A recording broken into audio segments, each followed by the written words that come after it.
Spirit Switchboard, airing live on the United Public Radio Network, 105.3, New Orleans.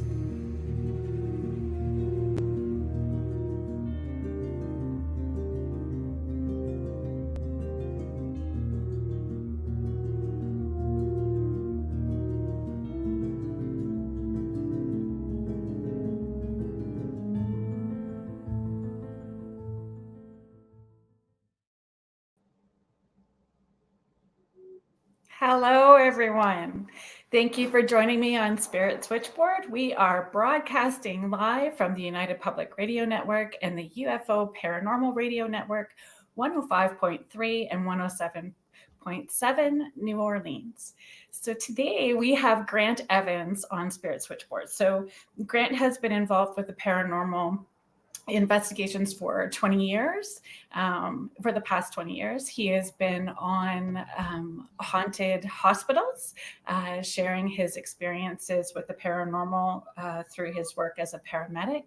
And he has been working with the Ontario Paranormal Society since 2018 and is currently working as a co-director for the Ontario Paranormal Society. Thank you for joining me on Spirit Switchboard. Thanks for having me. I was looking forward to this, actually. It's I wanted to have that conversation about paranormal investigations, just from not necessarily an evidential conversation, but just about investigations themselves. For sure, yeah, it's a very big topic and lots of information, and everyone likes to think that they have that formula for success. So, and it's strange how this is something that's across the entire world right now, but there's no kind of governing body to kind of say these are the set rules. So it's very, very broad industry, especially with television and the media too. Exactly. And that was, I think where I would like to start is your curiosity. Where did your curiosity start with the paranormal? So my curiosity started when I was a teenager, I would say. I had a bunch of friends. I grew up religious and like organized Christianity, different chapters and whatnot through my parents moving from city to city. And I met some friends through high school that were kind of interested in paranormal stuff, and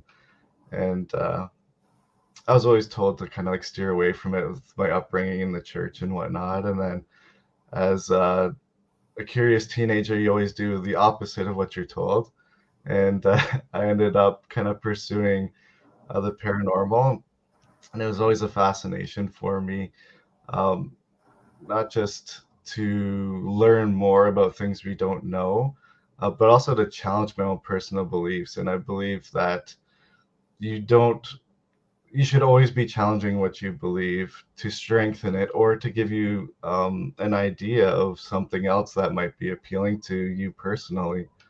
So that kind of got me into it. And then I, over time, kept going and read more books and self-educated and met a lot of people along the way that have kind of influenced how of also my thought process has changed over the years too. So Right.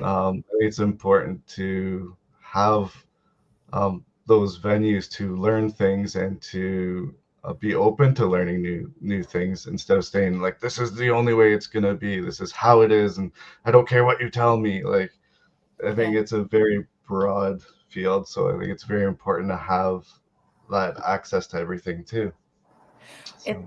You just can't hold a rigid viewpoint because I don't feel we'll ever really know all the answers. We can stay in that place of wonder and constantly be asking questions and pushing the envelope, but I don't think we'll ever really know all of the answers. We can deep dive down a rabbit hole, and just sometimes when we're looking for the answers, we get more questions, right? Oh, for sure. Definitely. And I think it's important to chase those questions too. And like there's something called confirmation bias, right? Like we all believe certain things because of what we've been taught. So we only look for evidence to support what we believe. Yeah. I think it's important to look outside of that too. Do you feel that, like, I was trying to think about why people are so obsessed with the paranormal investigation shows. Like, it's just increased. Like the yeah, there's certain networks that used to have a different direction, and certainly the paranormal has taken over, right? And For sure. I think there's, you said it as a teenager, you were looking for answers. I think a lot of people, may have experiences and then they're looking for a sense of community. That too, and I think as a society on a larger scale, we've tended to um, steer away from organized religion. You see less and less people kind of seeking that, and they're going out and trying to find their own truths in reality, if you will, right?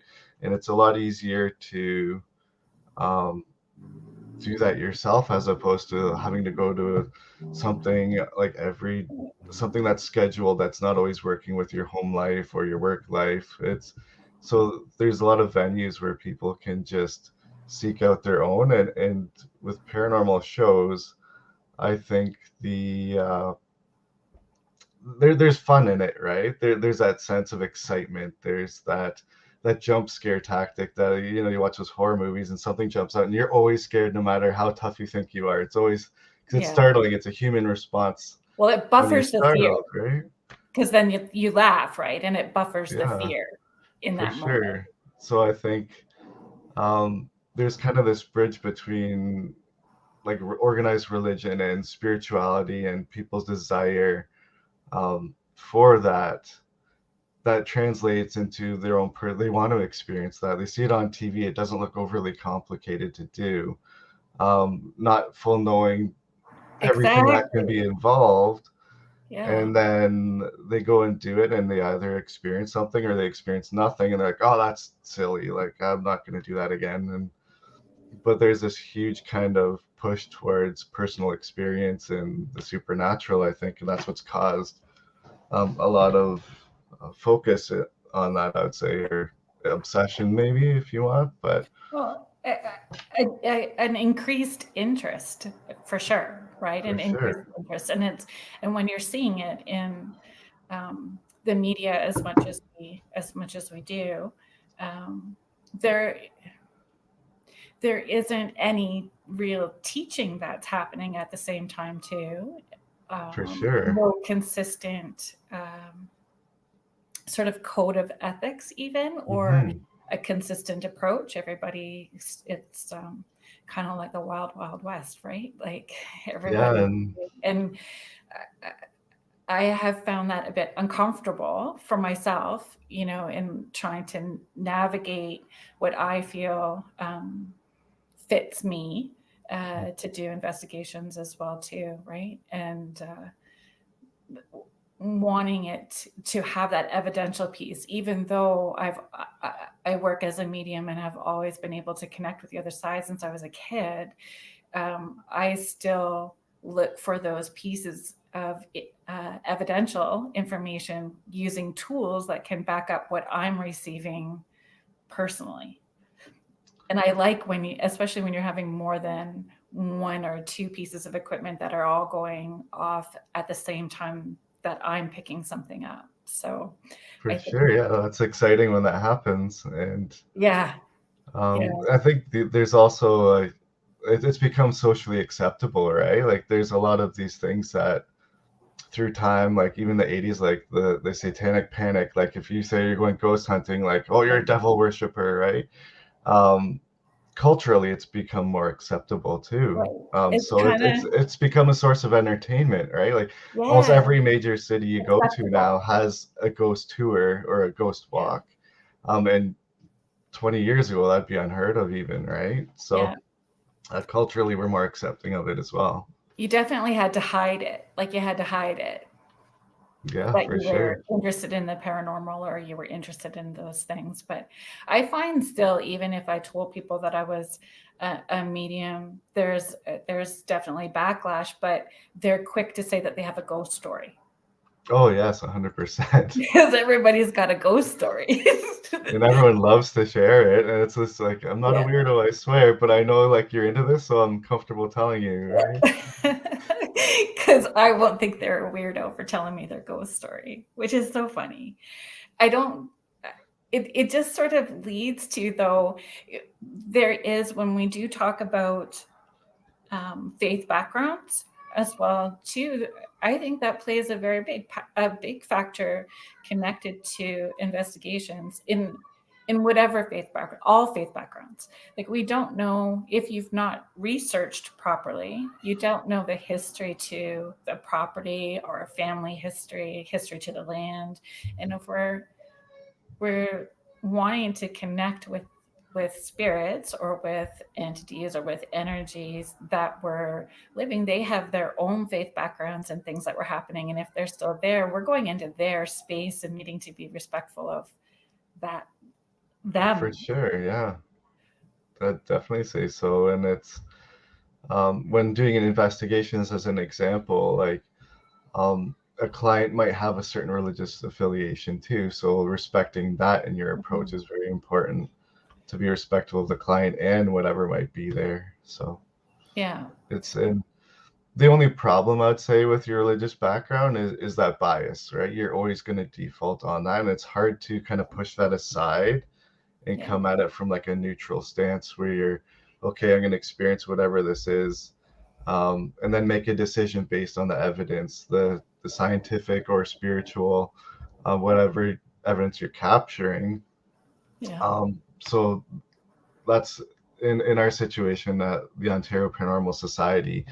That's a big thing for us, each of us, to kind of have our own core values and beliefs. That way, we all kind of contribute as a whole, even though I might not agree with something that another person believes on the team. We're Right. still respectful, and we understand that. And we've had cases where this person is the expert on that case because their beliefs line up with the complainant or the client, so Yeah. then they become the expert in that case, which is it's great skills and great to have that as part of a team. Yeah. And and spirits, if they are intelligent and interacting, can play off of that as well too. I mean, I certainly have been part of an investigation where, you know, the word demon comes up, but it was really just a bully on the other side wanting everybody to go. Like, it wasn't a demon, but if you were aligned with that, and that could trigger where everybody is wanting out quickly, right? Yeah, for sure. Excuse me. And like I said, that religious bias that you might have, you're Yeah. gonna default to extremes like that every time. Be like, oh well, I believe this, so this can only be this. Hmm. And the more you do an investigation, like you said, sometimes it's like, oh, it's a bully, it's a trigger word, it's a Yeah. gaining a response. And it's when you hear something like that over an ITC, it's intimidating sometimes. um for me There's a myself, like different if I hear feel like, though. yeah, like if I hear like a hiss or like a growl right away, that's like, oh no. Same kind of response with something like, if you were to hear demon right away, it kind of gets your attention, I would say, Yeah. right? um it doesn't necessarily mean that that's what you're dealing with. Maybe it's just trying to get your attention in an Well, aggressive manner. So it's with all the theories in this field, there's you could go any direction you wanted with almost every topic. it is a deep dive. So Like, you get down the rabbit hole, and I just feel it's we're not ever really going to know all of the answers, but it's certainly a roller coaster ride trying to find them, like, mhm, to get for to all sure. those answers. And when you talked about a governing board, there really isn't for what I do either. Like, Yeah. I know that I have my own set of ethics and intentions when I'm working. Highest good, greatest interest, most amount of healing for everyone, including the people in spirit. Like, I'm the in between and being of service for them, and Mhm. remembering that. So, I find our intention matters when we're doing investigations as well, too. You Yeah, know, that's perfect. I was just gonna say intention, right? Like, if you might watch a TV show where someone's yelling like a maniac and calling things demons and whatnot. Um, what is your intention in that matter? Like, and what response are you going to get? Yeah. Um, And is that the response that they're seeking out? yeah. Or is it just pure entertainment value? And that's Yeah. kind of the formula that's worked, right? Um, we don't, as a team, we don't run in doing all those yelling and waving stuff around. We think that's obnoxious, but um, with that whole respect level too, if through my own personal education and reading multiple books on the topics, it's very important to have a level of respect and kind of awareness, Mhm. because if you do come into contact with something that could be darker, you you want to be cautious. If you're not being cautious, then you just open yourself up to um, interaction that's not going to be favorable sometimes. So But that's where having knowledge and understanding matters. Like just having an interest in and jumping in and not knowing what you're doing can create even more problems. oh, for sure. And we don't want to put the clients at more harm than they already are, and we don't want to put ourselves in harm. Yeah. So it's very important um, to set your boundaries and your intentions, I find, um, and be realistic too. Like a lot of the times when we go out, we're talking to ourselves in the dark at the corners of the walls and nothing's happening, and Yeah. it's not And always people don't fun see in that. TV and things flying off the walls hitting us. It's usually a lot of that conversation, and then um, surprising. I don't know if it's surprising to most people, but most of the evidence we find we capture is on review, and Yeah. most of it's audio. Like I think I did a presentation for university earlier this year, and the number one source of evidence we capture is audio, and I don't know why that's audio. It's maybe theoretically it's the easiest way for spirits to communicate through those audio frequencies. um, but it's definitely interesting, and And is it most of audio those are that you're always not accurate. hearing in the moment live? So it's Yeah, yeah. most of them we're not hearing, and there's theories like our the audio spectrum. There's ultrasound and whatnot, high frequencies, low frequencies. That's why animals can hear spirits, because they're lower frequencies. Right. There's so many theories, and that's why humans can't hear it. But then Yeah. audio devices, if you record, you throw them through a generic computer audio program, like maybe turn the volume up a bit. Now all of a sudden you're hearing things that you didn't hear before. Um, on the skeptic side, you need to make sure that it's not the kids playing outside in their backyard or something, right? Yeah. Um, but it's definitely something that we find as a team is our number one source of evidence is always audio. It's very rare to capture stuff on video. When it happens, it's amazing. Um, and very much a lot of it's a personal experience too. So it's in this field, like we say, it's paranormal investigating. We want to combine the spiritualist approach with a scientific, and somewhere the truth lies in between, or we hope it I does. agree. So especially when you're saying earlier, someone's shared, they're happy to share their ghost story with you. Oh, Yeah. when I was a teenager, this happened, or when I was an adult working, I saw or heard laughing in my workplace. Yeah. Um, it's very much a personal experience. I'd probably say 80% of the time, easily, it's something that you feel inside yourself, just like any emotion. And it's hard to explain that or to prove that on a scientific level.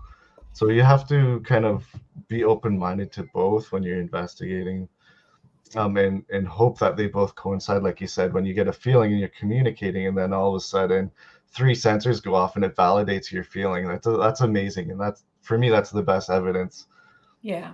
that because you're getting multiple things corroborating what you're feeling, or it makes sense.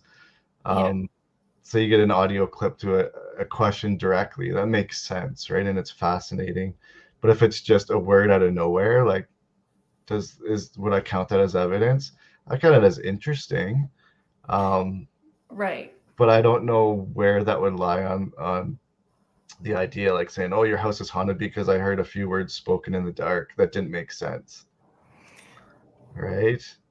Um, And what do they, where do they go with it too? Like being mindful of what evidence you do accumulate and how you present it, and what they're able, how they perceive it, and how they're hearing it as they receive it, and then what they're going to do with it. Like I think there's a whole plan that needs to happen prior to, right? For sure. And what happens even in the middle. Like I think I have a kiddo that's in the autism spectrum. So from the time he was small, I was so used to having a plan A, B, C, and D. So if this happens, we know that this is the next go-to, and this happens, this is the next go-to. And investigations sort of need to be the same way, right? Like For sure. having a different direction, or being fluid enough to redirect if needed, and Yeah, for supporting sure. clients afterwards. Yeah, and I like to um there's that sense of anxiety with clients too, that they want to know the immediate results, and purposefully I don't like telling people right away. I like Yeah. to review everything and compile almost like a report. And then we do a reveal, so like it kind of gives them like a bit of like sense of completion as well, instead of leaving it like open, like, oh, you finished, oh, we heard the bang, we heard this, okay, now go back to sleep in your house. I don't want to do that. That's the, if you're already on edge, right? Now you Yeah, just scared them even more. exactly. um And then it's harming. It's hurtful, not for helpful, sure. right? Another big thing that I like to do is to focus on that intelligence aspect. A lot of people are like, sometimes when you bring that up, they're like, I never thought of that. Like, it goes, you hear bangs, words, but there's no kind of focus on interaction and intelligence, gauging in intelligence. If you believe the field, there's like different types of hauntings and different types of energy. And like you Right. said, there's no governing body that says like X is Y and Y is Z.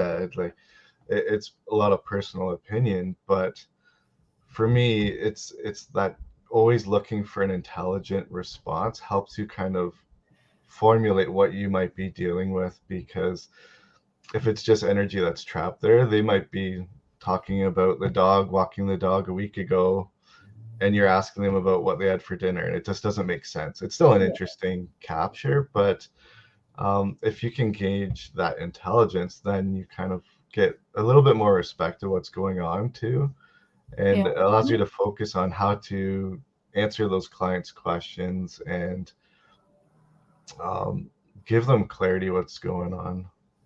I find too, if sometimes those louder bangs are because they have been so subtly trying to get your attention. It's like a little kid, hey mom, hey mom.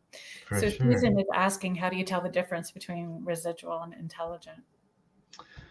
So like I said, all my kind of comments are based on my standpoint and might not always reflect my teammates. So I'm speaking on my own behalf too, and Yeah. don't I don't appreciate that you're phrasing it that way. I appreciate it a lot, actually.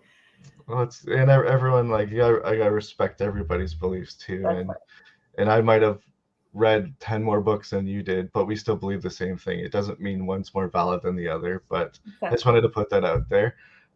In my opinion, residual haunting is something like, I'm not sure if you heard of something called like a stone tape theory. Um, it's the idea that energy can be trapped in like physical material, just like a audio cassette or a CD or a data USB drive, that our houses, the materials are made out of, or the energy can be trapped in that space or imprinted on the space. A good example would be, um, if you've ever walked into a room after there was an argument. You weren't part of the argument, but you walk in and you're like, oh, this feels weird. Like something happened here. That's kind of like a residual energy that's been imprinted or left in that space, whether it sticks or not. Is hard to say, but the idea behind a residual is energy that's been outplaying there. Or another good example is, say, it's supernatural or paranormal events that repeat themselves at regular intervals. So like 3 o'clock in the morning, there's always footsteps down the upstairs bathroom. It goes, or upstairs floor. It goes from the bedroom to the bathroom every time. Well, that's something that you could validate as I would do that if I have to go to the bathroom. I wake up in the middle of the night. That's something that would not be uncommon. And if you're hearing it at irregular intervals, that could very likely just be a residual and imprint of the energy on that space, not an actual intelligence. So, an intelligence, in comparison, would be, um, you're up there and then the footsteps start walking towards you every time, it almost like to greet you or to say, "Hey, I'm here," or it has some kind of response um, to a question that, say, like you're asking, like, "Hey, are you here with me?" And then those footsteps walk towards you. To me, that would be more of an intelligent thing instead of something that happens at a regular interval. Um, and a lot of that's you get through your ITC evidence too. You're looking for intelligence. You're looking for responses to your questions, direct responses, right? And then if you are getting them, you could argue that that's an intelligent spirit entity, whatever that you're dealing with, if that makes sense. Hope I explained that good enough. That's how I would explain it as well too. That's exactly how, from my experience anyway, how I've had that. Um, I wanted to bring up, when we're talking about people becoming more aware, more involved, more focused on the paranormal, is also the shift with technology. Like, I know that I had sent it to you in an email, like baby monitors, and smartphones, and home security, and the things that get captured on those videos. Where if there's not an understanding of different parameters that could create something that appears paranormal, um, it goes to paranormal right away. Yeah, for sure. And that's that bias, right? Yeah. That we believe things that we can't explain are automatically a ghost or alien or something else because we don't know the answers, right? So we're looking for something that makes sense or has been taught. And Um, holding on to hope. I yeah, think that too. I think Grief is that a people huge want, motivator. yeah, want the hope, and they want the comfort in knowing that their loved ones would be close by. For sure. And there's also, with technology comes, like you said, even with spirituality, that education. There's an educational curve with technology too, right? A lot Mhm. of these things, it's just plug and play. We want something that's easy, like your baby monitor. Well, I want to watch my kid when they sleep to make sure they're safe. Okay, but nobody reads the manual, right? Like, No. how does the infrared work? How does night vision work? Like, what are the parameters of the device? Yeah. A lot of It's these temperature affected. temperature, a lot of these things too, they'll emit like their own EMF frequency, or radio frequency that can impact you subconsciously. But we don't do those things. We just want to plug and play, right? A good example too is like, everyone loves the SLS camera. It's been used Not on, everyone. not everyone, a lot of people do because it's fun, it's interesting. Yeah. But if you understand the technology, it kind of steers you away from it, at least in my opinion, because if you look up the parameters of the camera sensor, and it was a Connect, like an Xbox camera that gamers started noticing that it was mapping out people in their games that weren't in the room. They thought, oh, well, maybe we can adjust the technology for other means, which in the paranormal world, that's pretty much every piece of equipment we have. It started purpose for something else. And then we're like, hey, these theories kind of fit. Let's see if this works here. And then we get responses, and it becomes the cultural norm for paranormal, right? Like your K2 meters and stuff. But the SLS, it's only designed with the parameters for 3 meters, and it's designed to be static, like holding still. But you see on all of the shows, they're walking around with it, pointing at everything, and you're getting a lot of false positives, because it's used not in the manner that it was designed. It's very fun and interesting, and sure, you can get responses that maybe are accurate. Um, Again, it's having that but extra piece to back it up. So if it's more yeah, than one piece of equipment going off at the same time, there's maybe something to it. for sure. Like, it's But always it's fun. it's set to seek out shapes that, so it's going to try to make that shape of a stick figure out of a lamp, out Yeah. of chair legs, out of table legs. Like it's going to seek out those. Yeah, it wants to map out people. That's why it's designed, right? So Yeah. it's always looking to give you a response. And that's kind of the fault with paranormal equipment and technology, because it's always looking for a response. It's not just sitting out as like an open frequency, like say like a spirit box where it's just cycling through radio frequencies. Right. It's static. It's always measuring the same parameters. The more advanced technology gets, I feel like things can kind of get lost in the technology too, where you're focusing so much on these parameters that device is constantly looking to respond for something. And is Yeah. it factual? Is it genuine? It's one of those things in the moment. If it coincides, like you said, with other stuff, then sure, it can be held like that. But it in itself on its own going off is interesting. It might not always be something to put a lot of weight on, especially for me. Phone apps, don't use phone apps. I don't like them at all. All They're of that. programmed for entertainment purposes, a lot of them. Yes. Um, Well, it all is. I have to say that it's for entertainment. What I do too, right, is for yeah, that's entertainment fair. purposes, Yeah. right? Like Um, it's all. so, and they're great. They can be fun. But if you're to say try and try and persuade a scientist, if you will, or an intellectual person, if you will, they want to know the hard facts, right? And the more variables you put in it, the less likely that response is genuine, in my opinion, right? Like as a if you take an investigation and treat it like an experiment, you have your control. So you Yeah. sweep the house, you look for the hot spots with your EMF, because that's the core of most investigations, is that EMF frequency and spirit's ability to interact with that. That's the number one theory in the paranormal field. Yeah. So But you there's map natural ways that that could be spiking in a for home as sure, well. yeah. That's why it's important to get that control in that test. So that test is you sweeping the area first, you Yeah. getting all those hot spots, you getting those measurements, you documenting it. Parapsychology, if anyone's into like super kind of sciencey fringe stuff, it's I love parapsychology. Um, but they map out everything, like distances in the rooms, the space in the rooms. If you're very, very well versed in that, your evidence is so much stronger and so much harder to debate, as Yeah. opposed to a piece of equipment that can sense a temperature and it gives you a word sometimes, right? Yeah. Because is that purely circumstantial, or is that like a draft that went through the house because the furnace turned on? There's so many variables. Is it just someone walking through the space? Um, as an example, we did a tour of the Donnelly Museum in Lucan. Um, That as a was just fun, recent, wasn't it? it's in February, I believe, and Yeah.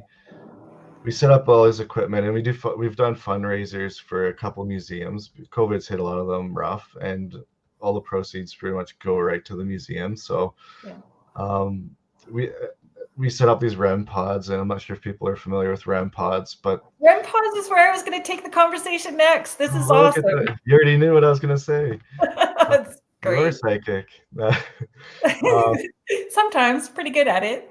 yeah, so the REM pods they have the newer ones have like directional sensors like geos in them. They have their own EMF pump on it with the antenna. It emits its own EMF field, and it has a temperature sensor in it. So unless you're very familiar with it, when a certain tone goes off, you might, oh, something's interacting with the field, but it's actually the temperature. Like you have to be very familiar with your equipment, especially as they get more and more complicated. Yeah. Um, but in Lucan, we had it on the floor in the main museum part. But you could just walk through that main area because it's concrete, and you would set it off. Or every time someone opened the back door to go out to the other part of our tour, it would create a draft through the whole museum, and it would go off. So it's super important to And um, I look was for reading those an article where teams walkie-talkies were setting the REM pods off. all the time. Yeah. There's I forget, there was a YouTube video I watched not long ago, and they tested a whole bunch of different equipment, and they said, oh, these are the faults, like the things to look out for. And the REM pod is huge with walkie-talkies. That radio frequency sets them off like bananas, and it's fun, a little jump scare if you want to add some lightheartedness to like a tour. But Well, first the fear and gets people breathing and not holding their breath, because you can feel that. It creates yeah, like tension in the air when they're and holding. it's such a sensitive piece of equipment, that you have to be mindful of all the variables. So Yeah. this season's asking another question. Yep. Can electricity affect EMF meters as opposed to spirits? So 100% they can. Mhm. That's why it's important to get that control test in the space.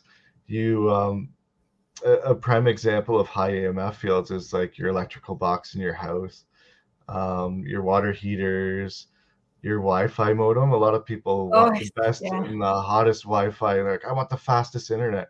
Yeah. Don't put that in your bedroom. I'll tell you that right now, because we've had numerous cases where they have it on their night table and they're like, I get paranoid at nighttime. Someone's watching me. It's the high EMF fields in that Yeah. space that are contributing to that mentality. And scientifically, it's been proven. The EMF meter K2s were made to be for like workplace ergonomics and to like electrician tool to measure the electricity in the space. And that creates a natural sense of paranoia, the idea of being watched all the time, the idea that if it's really, really high, it can almost give you that hallucination effect. Then you combine that with theories of like sleep patterns, your brain waking up before your body. You try to rationalize what you're seeing. Like, sorry, I could go on rabbit hole, Yeah, but no, it's um, great. those devices that we rely on now, a lot of people don't know the consequences of them too. Like that Wi-Fi modem. So that's a huge one. Well, I would That have can, thought too during lockdowns, like, the last few years that we've had, more people in their space needing faster internet, all of that stuff just increased. And we were seeing, and I know I received emails of people saying that they've had increased paranormal activity during those times when everybody was in their homes. But yeah, a lot of it for could be sure. debunked, really.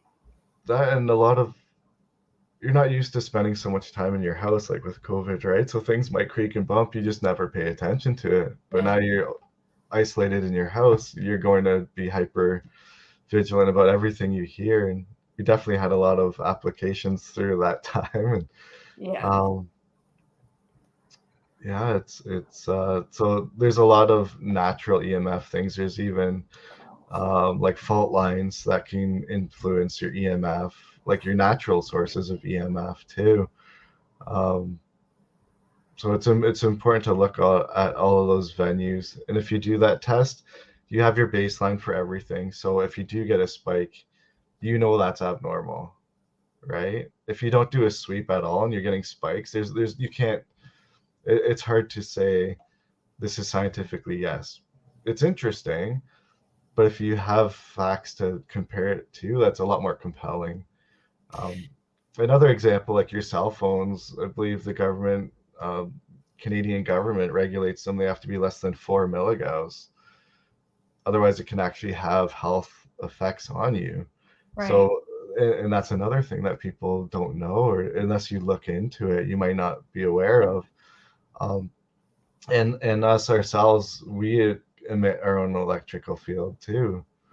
So much of the human body is electrical signals. And there's some studies saying that at rest the body emits enough EMF to power a light bulb. So there's so many regular um, explainable reasons for EMF, but there's also so many advancements through technology that can influence your EMF. Right. And for people who are just watching um, those shows and not getting the education at the same time and not doing the research to understand, um, it's a slippery slope, right? And I don't know. And I just don't. I don't want to open up the conversation about orbs because it just goes into like its own 30-minute rant. but but it does, like where they're seeing what they're wanting to see. And Yeah. Um, it's hard to um, educate people when they're really so focused on believing that they have evidential information. for sure. Yeah, that's that confirmation bias, right? Yeah. You believe in spirits, and as soon as you see an orb, you automatically default to that. Um, there's a lot of great online posts about what types of orbs are what, and understanding like home security cameras, and they're also looking for responses to the light that's being emitted from it. So sometimes you'll see an orb that's like pulsating, like, oh, that's a ghost. It's got to be. It's not a bug. It's just the light trying to focus on that dust or that pollen or that bug, and Yeah. it's creating that sense. So not to say Moisture in the air, I don't that I too. don't put a lot of weight myself into orbs, but if it coincides with some other event, then it's interesting, right? Like if Yeah. like the classic TV show, you're in a dark space, it's dusty, they're kicking up a lot of stuff. It's going to be dust, and all of a sudden the person jumps and says they got touched, and then an orb flies out of them. It's interesting, because it's two things happening at once. Would I say the orb is the ghost? I wouldn't comfortably say that. Yeah. But when the strongest evidence is the evidence that contributes to a whole, um, and one piece in itself, like I said, isn't always, I would say, No. factual. It's interesting. I'm going to look for an explanation for that 100% to explain why that's happening or why that isn't something. But if you're having three things as an example all at once happening, that's very compelling. So Yeah. like if you had an orb, a sensor go off, and then someone having a physical manifestation of something, I would say that's compelling. I Um, think we need to touch on where people are investigating, like it, breaking in or trespassing on places because it seems like a cool idea, get you into trouble. it can, yeah. Trespassing isn't a fun fine to pay. I haven't done that myself ever, no.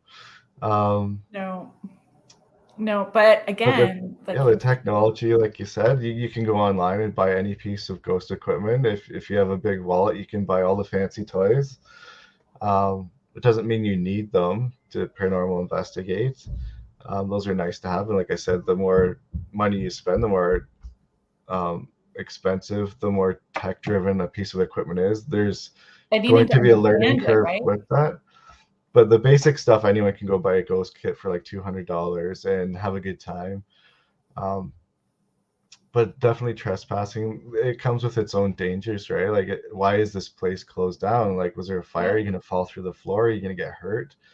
Um, and a little bit of respect goes a long way too, right? Like if there is something there and you come in and start poking the bear, well, the bear might bite you back, right? yeah, Um, I think that permission is huge. all of it. If you have that permission from the landowner, it almost gives you a one up on. I believe personally that that gives you kind of Yeah, a reason to be there, and you're representing the property owner, which is the ultimate authority in that space, yeah, supernaturally or not. That person, that client, is the one that has that ownership. And if you're there representing them, then you yourself are an extension of the client or the owner. When you're trespassing, then you kind of, all that stuff is void, right? And you're kind of yeah, at the whim of everything. And that also, I think, comes with a lack of education, that these people want to go for the jump scares and do those things. And um, it's hard to even go and say like, yes, this is evidentiary, because you control none of the variables when you're trespassing. that's right. Like you And don't know who else is trespassing, you don't know if there's animals on the property, there's so many things so many that things. can influence that. And um, that's not even, tapping into you being a paramedic. So that side of just like falling through a floor, going by yourself, not yeah, having a team with you. Like there's there's a so lot much. of risks involved. Yeah. um, Joanne is asking, is your society contacted by homeowners to address issues? All the time, yes. We typically, I would say, this COVID, the numbers kind of went down and up because there's a huge fear factor of the virus, obviously, Right. and strangers coming into your spaces. But we usually, I think last year, we had around 60 private cases contact us. We don't investigate all of them, but there's a level of interaction with every application. So our team has an online application. They go on our website. They fill out as many parameters as they feel. I understand it's a very lengthy one we have, but that's to give us as much information regarding what's going on as possible for us to make a good determination on what's required from an investigation. Um, so they'll contact us through that, or we have like, I think on Google, we've been contacted through Google. We've been contacted through Facebook for a lot of clients. Um, for their private homes, and then they fill out the application telling us what they're experiencing. We do a phone interview as a minimum. After that, we typically phone them or contact them through social media to try and dig deeper into the complaints.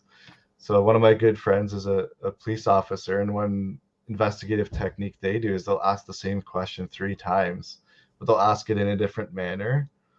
So that way it kind of locks them into a story to tell you if they're actually making something up and searching for answers, or if you can believe their story. Yeah. That's a huge part of it too, right? Like we don't automatically believe everyone that says they're having things flying around their house, right? There's a process to that investigation. And there's a liability too in this day and age. You don't know if you're dealing with a mental illness, Yeah. a dangerous environment. Like there has to be a process to screen private homeowners. Um, and there's multiple professionals on our team through different fields. So we like to hope we hold a high standard and a high respect for that client interaction because of our normal daily lives we do. Not to say someone that isn't a professional can't have the same approach. That's where I'd say that's where um, it's important almost to have some kind of set of guidelines across the board, like to have I that was just going to respect, to ask have that. that generic thing. Maybe one day we'll have someone like a union say like, hey, we're going to start the paramedics union, or not paramedics, sorry, the paranormal union of North America, and everyone enrolls for $100 a year, and these are your guidelines. I could see that happening, and I'm surprised, honestly, no one's tried that yet. Um, but you do get that through a couple of TV shows. Like I know, like Taps had done that when they were their first OG. Like you can become one of our satellite teams. That, but I don't think there was a set of guidelines that they pushed out to everyone. But there's definitely networking through different teams, um, and learning from each other too. Well, I think that that's an important factor to talk about is learning from each other. That it's not a competition about who's going to get the best evidence. It's really about it's great if you do get it, but I mean it's the um, maybe I'm just still all rose-colored glasses and kumbaya. Everybody play nice in the sandbox is how I'd like it to be. But I mean, if you're sharing information and you're sharing how you've approached and how it was received, then we can all do better. For sure. I think unfortunately the culture is very competitive. It's grossly competitive. It's incredible once you start getting out there, the kickback you can get from some teams because you're on my turf type. It's not a gang war. We're all kind Yeah. of trying to do our own thing. And without a governing body, there's no set guidelines that say like you must do this. So you could have 3 people on the same block as you all interested in the same thing, starting their own teams. Um, it doesn't mean that they might be better than another person, but the willingness to learn and to try things and to be open is important. Um, you also see the And we flip all side have of that. strengths and weaknesses as Yeah, just as human beings we do. for sure. You also see the flip side. Um, if you ever go on like your marketplace or like your buy and sell websites, you'll see paranormal equipment pop up every now and then, and Really? that's typically like the person that was enthusiastic. They tried for a little bit, they didn't get the intense evidence that they see on TV, and then they just fold. Well, Um, because you could sit there for 3 hours and nothing happened, oh, or 100%. longer.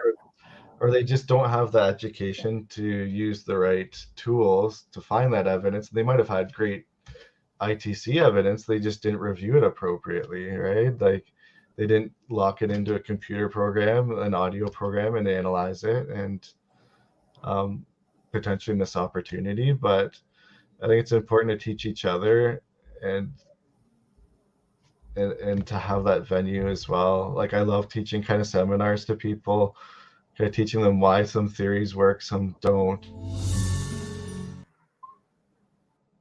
to kind of gauge all that stuff, and then to go from there, because we lose a lot. We also lose a lot in the science.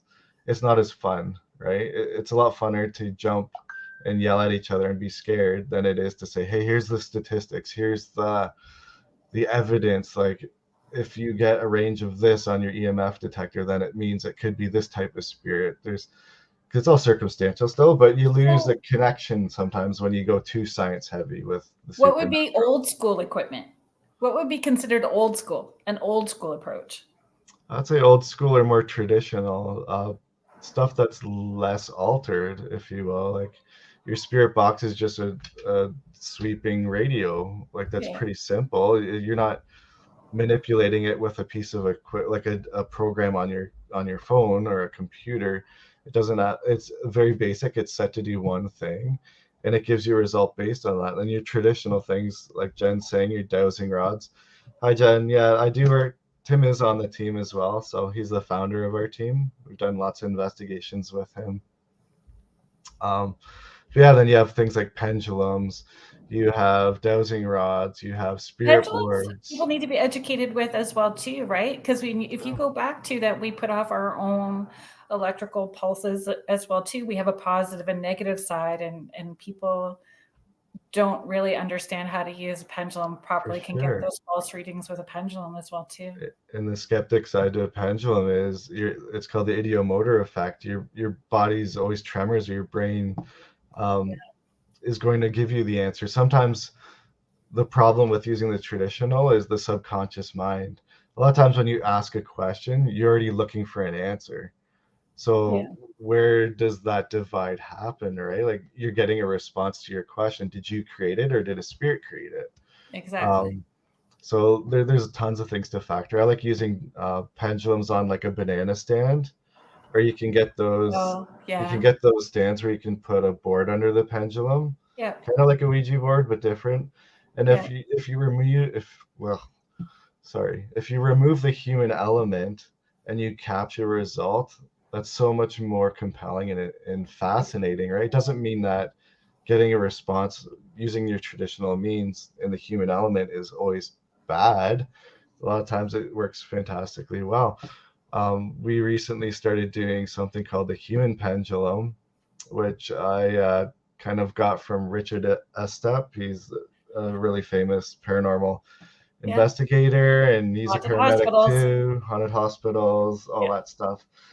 yeah. And he was saying in one of his books that his team has done it, and they have about a 66% um, accuracy with it. And I said, oh, that's fascinating. Let's try that. And that brings in that, unless you learn or try to read or educate yourself, you might not learn techniques that might actually give great responses. Yeah. So the human pendulum is pretty much a person is willing to be the pendulum, and the rest I of your teach group. that. It's the It's thing. it's really cool, and It's very um, cool. you make sure you have safety parameters in place so no one falls on their face and gets hurt. Yeah. But we've had fantastic results with that. Like we just did one at the Homer Watson Gallery in Kitchener, a fundraiser for them, and someone was doing that, and they had this art exhibit that's a tree with all these handmade leaves hanging from like a fence above it type thing. It looks super, it's really awesome. But when they were doing that, the other director of our team said all the leaves right above the person were moving on their own, but none of the other leaves were moving. So it's pretty cool. That's It's pretty pretty interesting, compelling. right? Like, and if it was a draft or something, you'd think Jen, the I'm all whole for it. the We whole can do thing, it. right? The whole thing would be moving if it was a draft or something you could explain, but something that was just in the environment. We didn't even set up this art exhibit, right? It was part of the environment we went into, and the environment was interacting with us. It was a really, really cool thing to experience too. Yeah, that's brilliant. And So so I'm so grateful. This was a great conversation, and this is exactly what I wanted. I just wanted to have a conversation. oh, A conversation about the ethics of it and equipment and how we approach it, right? And having not just a gung ho, let's get this stuff and go and for not sure. understand it. I think more people need that educational conversation. Yeah, and I'd say even teams wanting to start out, like there's lots of really, really good books to start you off, to give you some techniques to keep yourself safe too, and give you that um, sense of approach to do things in a respectful manner. Yeah. The industry is so volatile. Like everyone wants to be the celebrity, the expert. Like no one, there's a lot of people that don't like to be questioned or challenged. Yeah. And that's sad, I think, because if It doesn't allow for growth. right, and the internet pushes so many videos of the unknown. Like if we were to compile that and work together collectively, that would be huge, and you could make breakthroughs in Yeah. technology, in the approach, and give us a better understanding.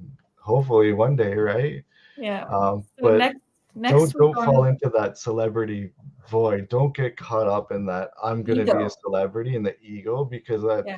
other people notice that, and if you're out there to try and help clients, like that's, in my opinion, that's not the right approach when you're trying to help people that are in a fearful situation, and looking for answers that they don't have. Yeah. Thank you again. I would love to have you back on if you want to continue the conversation. We can Yeah, do that. totally, anytime. Happy Yeah. to be part of your show. Thank you so much. So next week on Spirit Switchboard, we have Lisa Crick and Nicole Tito, and that we're actually going to be talking about EVPs. We're going to do a whole show just about EVPs next week. So I just want to thank Awesome. everybody that was tuning in. Thank you, everybody that was hanging out with us in the chat rooms. Big shout out to the United Public Radio Network and the UFO Paranormal Radio Network, 105.3 and 107.7 New Orleans. Thank you, everybody. Thank you. You've been listening to Spirit Switchboard with host Carrie Lynn Shellhorn on the United Public Radio Network, 105.3 New Orleans.